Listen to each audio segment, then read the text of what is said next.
মুফতি আমির হামজা একের পর এক বিতর্কিত বক্তব্য দিয়ে যাচ্ছেন এবং তীব্র সমালোচনার শিকার হচ্ছেন। হ্যাঁ, তার বিতর্কিত বক্তব্য বা এমবিগিয়াস বক্তব্যগুলোর ব্যাখ্যা দেওয়ার চেষ্টা করি, আমরা যতদূর সম্ভব ডিফেন্ড করার চেষ্টা করি, কারণ তিনি মজলুম এবং প্রচুর বক্তব্য দেন। প্রচুর ওয়াজ করতে গেলে ভুল ত্রুটি হবে, এটা স্বাভাবিক। যারা সমালোচনা করেন তারাও যদি তার মতো করে বক্তব্য দেন, ভুল ত্রুটি হবেই, এটা বাস্তবতা।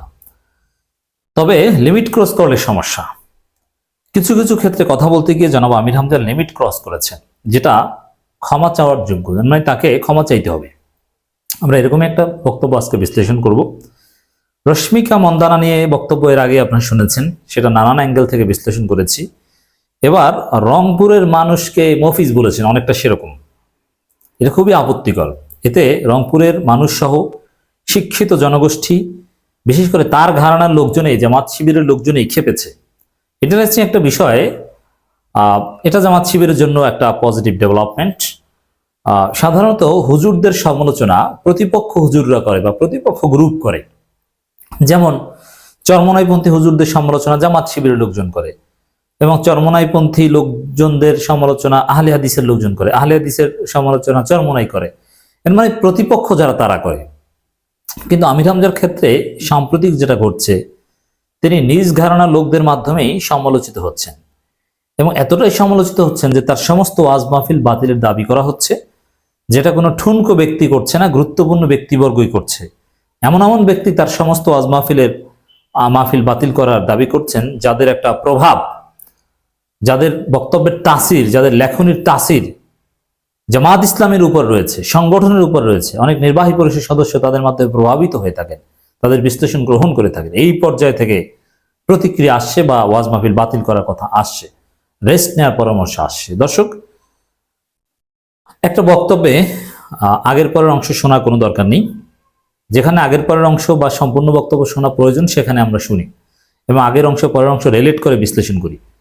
আর যেখানে আগের অংশ পরের অংশ শুনলেও সেম অর্থ বহন করে, সেখানে আগের পরের অংশ বিশ্লেষণ করার কোনো প্রয়োজন নেই। তো যে বক্তব্যটা নিয়ে আমরা বিশ্লেষণ করব এখন, এবং তাকে ক্ষমা চাওয়ার আহ্বান জানাবো, এবং এই গুণটা তার আছে, তিনি অতীতে একাধিকবার ক্ষমা চেয়েছেন ভুলের জন্য। বিশেষ করে আহলে কোরআনপন্থী একটা আকিদের মধ্যে তিনি ঢুকেছিলেন, সেখান থেকে ক্ষমা চেয়ে বের হয়ে এসেছেন। এটা আকিদাগত সংশোধন, এর মানে তিনি সংশোধনকামী।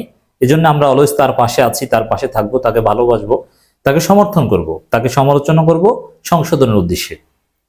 এবং সর্বশেষ মোস্তফা সরোয়ার ফারুকী কিংবা এইগুলো নিয়ে যে বক্তব্য দিয়েছেন আসিফ মাহতাব, এগুলো নিয়ে প্রকাশ্যে ক্ষমা চেয়েছেন, এবং আরো নানান বিষয়ে কামাল উদ্দিন জাফরি, এরকম কিছু বিষয়ে তিনি বক্তব্য দিয়েছিলেন, যেটা অনেক কিছুই তিনি ক্ষমা চেয়েছেন। তো দর্শক, ক্ষমা চাইতে হবে এবারের বক্তব্যে। এখানে তাকে ডিফেন্ড করার বা ভিন্ন ব্যাখ্যা দেওয়ার কোনো সুযোগ নেই। তিনি বলছেন একটা বক্তব্যের মধ্যে, আপনি কি মানুষ, কি আপনি কি মানুষ নাকি? এর মানে তার চেহারার দিকে যদি তাকান, এই বক্তব্য আমির হামজা যখন দিচ্ছে তখন প্রচন্ড রাগ তার, এবং কপাল ঘোচানো অনেকটা। তেলে বেগুনে জ্বলে উঠলে মানুষ যেরকম কথা বলে সেরকম, এবং কথার ধরন শুনে অনেকক্ষণ তার রাগটা ছিল। এবং ওই গ্রামের কিছু ঝগড়াটে মহিলা যেরকম রাগ যায় না, রাগে গজগজ করে, এই বক্তব্যটা অনেকটা সেরকম ছিল। অতএব এটা খুবই নিন্দনীয়। এটা কিছুতে আলেম সুলভ নয়, বরং কোনো স্মার্ট বা ভদ্রলোক সুলভও নয়, একেবারে প্যারোকিয়াল আচরণ। তো দর্শক, তিনি রাগ হয়ে বলছেন, আপনি মানুষ নাকি? একজন হুজুর, কোনো একটা ব্যক্তি যদি ভুল করে, তাহলে আপনি মানুষ নাকি এটা বলে ধমকানো, এটা কিছুতেই মানা যায় না। কি দাঁড়িয়ে থাকবেন আপনি? শুনতে পাচ্ছেন না? এমনি এমনি আপনাদের নাম মফিজ দিয়েছে, এটা সবচেয়ে আপত্তিকর। রংপুরের লোকজনকে মফিজ বলাটা, এটা শরীয়তে হারাম। সূরা হুজরাত পড়েন, এটা ব্যাখ্যা বা দলিল দেওয়ার প্রয়োজন, এটা নাজায়েজ। কাউকে এভাবে ট্রল করা। রংপুর থেকে কারা এসেছিল? রংপুরের ইতিহাস আপনি জানেন? আমি সহজ উদাহরণ দিচ্ছি, এটিএম মাজহারুল ইসলাম থেকে শুরু করে আরো কত মহান পুরুষ এখানে এসেছিল, আসছে। কত অলিয়া উলিয়া এসেছে রংপুরে, কত বড় বড় আলেম ওলামা, কত সম্মানিত গুণীজন। তাদেরকে মফিজ বলতো কারা? এই মফিজের উদাহরণ কিভাবে এসেছে? আপনি সেই উদাহরণ কেন ব্যবহার করছেন? তাদের সহজ সরল জীবনযাপন বা সরলতা, ধান্দাবাজি কম তাদের মধ্যে, এই ভালো গুণটাকে মফিজ হিসাবে আখ্যায়িত করছেন। এবং হ্যাঁ, ত্রুটি বিচ্যুতি বা অতি সরলতা দুই একের মধ্যে থাকতে পারে। এই জন্য রংপুরের মানুষকে কোনো সুস্থ বিবেক সম্পন্ন মানুষ ঢালাওভাবে মফিজ বলতে পারে না, এবং কোনো ভদ্রলোক এটা বলে না। অথচ সেই চায়ের দোকানে বা বাস কাউন্টারের রাস্তাঘাটের উদাহরণটা ওয়াজ মাহফিলে কোরআনের ময়দানে আমির হামজা টেনে এনেছেন। এটা খুবই আপত্তিকর, আমরা নিন্দা জানাই। এই বক্তব্য তাকে প্রত্যাহার করতে হবে, তাকে ক্ষমা চাইতে হবে। মানুষ যারা রংপুরের মানুষকে মফিজ বলে তারা ভুল করে, তারা নাজায়েজ কাজ করে, ক্ষমা চাইতে হবে অবশ্যই। এরপর যত্ত সব, এই যত্ত সব মানে তার মধ্যে প্রচন্ড বিরক্তি আমির হামজার মধ্যে, এটা নিয়ে আমরা কথা বলবো। এই জেলার আর এই জেলায় আর প্রোগ্রাম রাখবা না। দেখেন, একজন ব্যক্তি অন্যায় করেছে, এই জন্য এই জেলায় আর প্রোগ্রাম রাখবো না, এর মানে তার সুস্থতার অভাব আছে, টেম্পার কন্ট্রোল করতে পারেন না, নিজে আনকন্ট্রোলড হয়ে এ ধরনের বক্তব্য দিয়েছেন। ওখানে যদি 10,000 মানুষ অন্যায় করে, রংপুরের পাশের গ্রামে কিংবা পাশের উপজেলায় প্রোগ্রাম রাখতে কোনো আপত্তি থাকার কথা না, এটা ইনসাফ। অতএব আপনি প্রোগ্রাম রাখবেন না মানে আপনি বক্তা, আপনাকে নিয়ে আজকে আমরা আলোচনা করি কেন? আপনি জনগণ আপনার বক্তব্য শুনতে আসে বলে, আপনি তার অভিপ্রাপ্ত কেউ না, জনগণের কারণে আপনি আমির হামজা।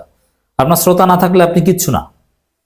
অতএব শ্রোতাদেরকে সম্মান করতে হবে, আপনি শ্রোতাদেরকে অসম্মান করেছেন। আবার কি বলেছেন? পাগল ছাগলের এলাকা।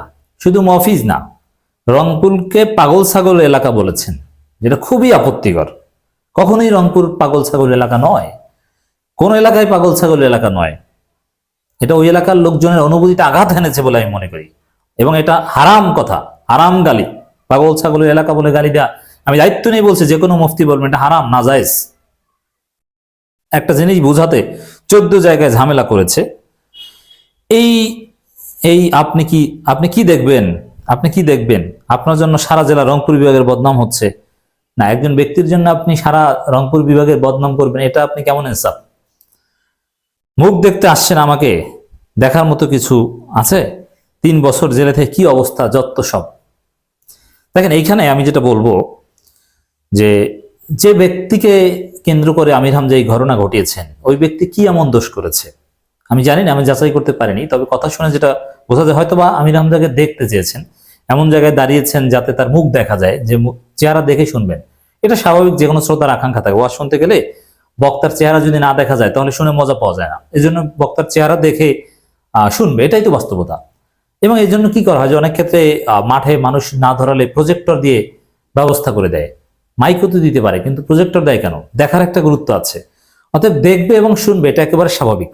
তো এই জন্য ওই ব্যক্তিকে এত গালাগালি, এত আপত্তিকর কথায় পাগল ছাগল এলাকা এবং মফিজ নানান কিছু বলা, এবং তাকে ক্যামেরার সামনে এভাবে অপমান করা, ওই ব্যক্তি যেই হোক না কেন, তাকে ক্যামেরার সামনে এভাবে অপমান করার অধিকার আমির হামজার নেই। অতএব যেহেতু টোটাল রংপুরকে গালি দিয়েছেন, টোটাল রংপুরবাসীর কাছে ক্ষমা চাইতে হবে। নাজায়েজ কাজ করেছেন, তওবা করতে হবে। এবং ওই ব্যক্তি, যে ব্যক্তিকে অপমান করেছেন, সে রিক্সাওয়ালা হোক আর ভ্যান চালক হোক, তার কাছে ক্ষমা চাইতে হবে। তাকে খুঁজে আমির হামজা যেন ফোন দিয়ে অথবা সরাসরি দেখা করে ক্ষমা চায়। আমরা এই পরামর্শ দিচ্ছি আমির হামজাকে, আমির হামজার শুভাকাঙ্ক্ষী হিসেবে। এখন যেটা বলতে চাই, দেখেন জেলে থেকে কি অবস্থা। নিঃসন্দেহে তিনি ভয়ানক জুলুমের শিকার হয়েছেন, কিন্তু এটাকে এভাবে অ্যাডভার্টাইজ করা কিছু নেই, এই বিষয়ে সতর্ক থাকতে হবে। এটাকে অনেকে অনেকটা হ্যাডম হিসেবে দেখছে, আমি জেল খাটা বক্তা। না, জেলে না থাকলে যে আমির হামজা গুরুত্ব পেত না তা না। জেলে না থাকলে আমির হামজার গুরুত্ব হয়তো আরো বাড়তো, তিনি কন্টিনিউয়াসলি ওয়াজ করে আসতেন। আর এই যে তার অসুস্থতা, মানে তার আচার আচরণে তার মধ্যে ধৈর্যের অভাব, পাবলিককে কিভাবে ডিল করতে হয় এই কোয়ালিটি তার মধ্যে, হঠাৎ করে রেগে যাওয়া, এটা মাঝে মাঝে হয়।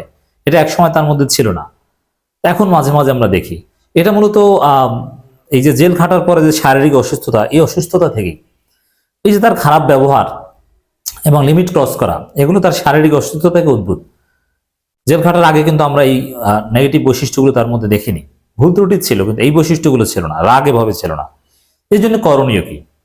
আসলে করণীয় হচ্ছে একটাই, আগেও বলেছি, যে সপ্তাহে 2টা একটার বেশি ওয়াজ করা যাবে না। তবে হ্যাঁ, এই পরামর্শ আমি সব বক্তাকেই দিই, ওয়াজ কমিয়ে দিন, সপ্তাহে 1-2টা ওয়াজ করেন, বিশেষ করে যারা জনপ্রিয়। এবং আপনি সপ্তাহে 7 দিন ওয়াজ করে যে পরিমাণ টাকা পেতেন, সাপোজ আপনি যদি প্রত্যেকটা ওয়াজ থেকে 50,000 টাকা নেন গড়ে, তাহলে 7 দিনে কয়টা ওয়াজ হয়?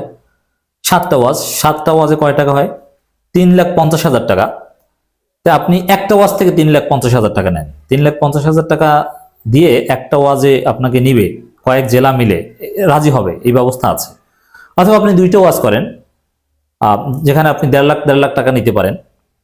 এর মানে টাকা পয়সাটা এটা চুক্তি করে আপনি আদায় করে নেবেন। টাকা পয়সা ছাড়া জীবন চলে না, টাকা পয়সা ছাড়া ওয়াজ চলে না। যদি বলে যে চুক্তি করা যাবে না, তো এটা ফাও কথা, দুনিয়ার সব জায়গায় চুক্তি।